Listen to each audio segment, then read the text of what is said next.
Assalamualaikum warahmatullahi wabarakatuh. Syukur alhamdulillah saat ini kami bisa menjumpai kawan-kawan petani porang semuanya. Semoga kita semua senantiasa dikaruniai kesehatan, keselamatan, sehingga kita bisa mengerjakan atau melakukan segala aktivitas serta rutinitas dengan lancar, sehingga apa yang kita harapkan bisa tercapai tanpa ada halangan suatu apapun. Dan terima kasih tak lupa kami ucapkan bagi kawan-kawan yang terus setia mengikuti channel ini, serta kami ucapkan selamat datang bagi kawan-kawan yang baru menemukan channel ini. Kami berharap semoga dari setiap konten video yang kami bagikan bisa sedikit menambah wawasan, pengetahuan, dan juga sebagai sarana dalam kita saling sharing tentang berbagai ilmu seputar tanaman, dalam hal ini tanaman porang. Maka dari itu, kami mohon bagi kawan yang belum subscribe channel ini, silakan tekan tombol subscribe yang ada di bawah video ini, agar kami lebih semangat lagi menyajikan konten-konten atau video yang bermanfaat bagi kita semua, khususnya yang berkaitan dengan tanaman porang. Dan jangan lupa pula aktifkan notifikasi loncengnya agar sewaktu kami update video terbaru, kawan-kawan selalu mendapat pemberitahuan dari kami. Kalau sudah, saya akan langsung pada topik pembahasan, dan sesuai dengan judul video ini, yaitu jarak tanam porang dari bibit umbi. Saat ini kami sedang berada di lahan penanaman porang yang beberapa hari yang lalu sudah kami tanami dari bibit umbi, yang rata-rata besar umbi kurang lebih sekitar setengah kilo, ada yang lebih.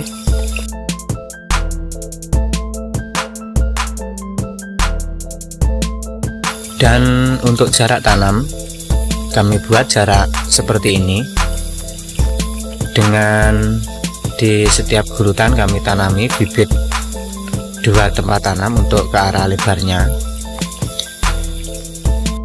Ini masih kelihatan pas tempat kami taruh pupuk komposnya.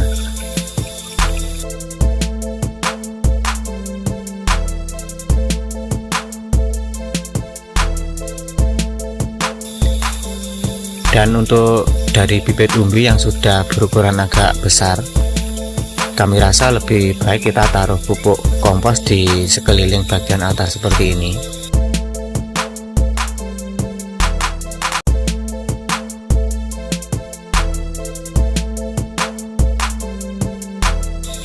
Asalkan tidak langsung bersentuhan dengan bibit yang kita tanam.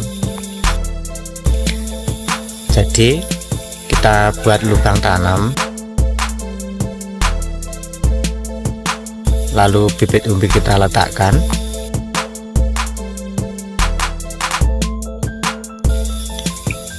kita timbun dengan tanah,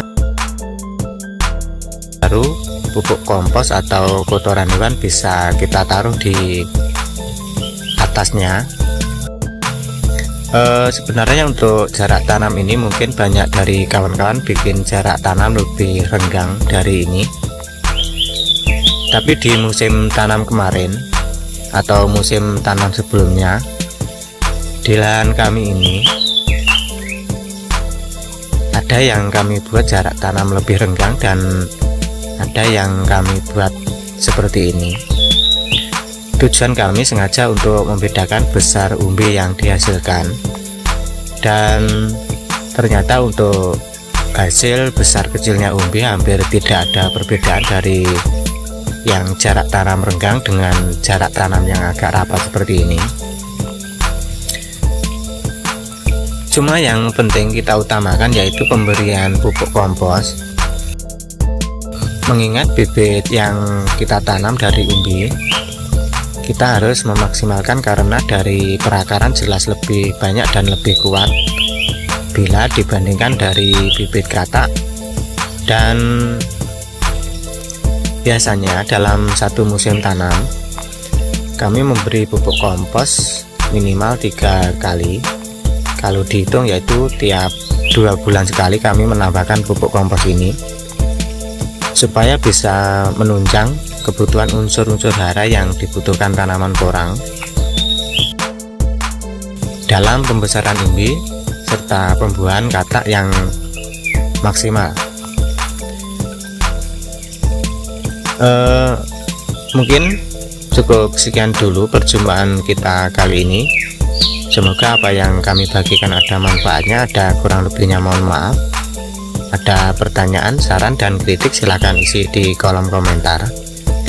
Terima kasih, sampai jumpa di video berikutnya. Tetap semangat dan wassalamualaikum warahmatullahi wabarakatuh.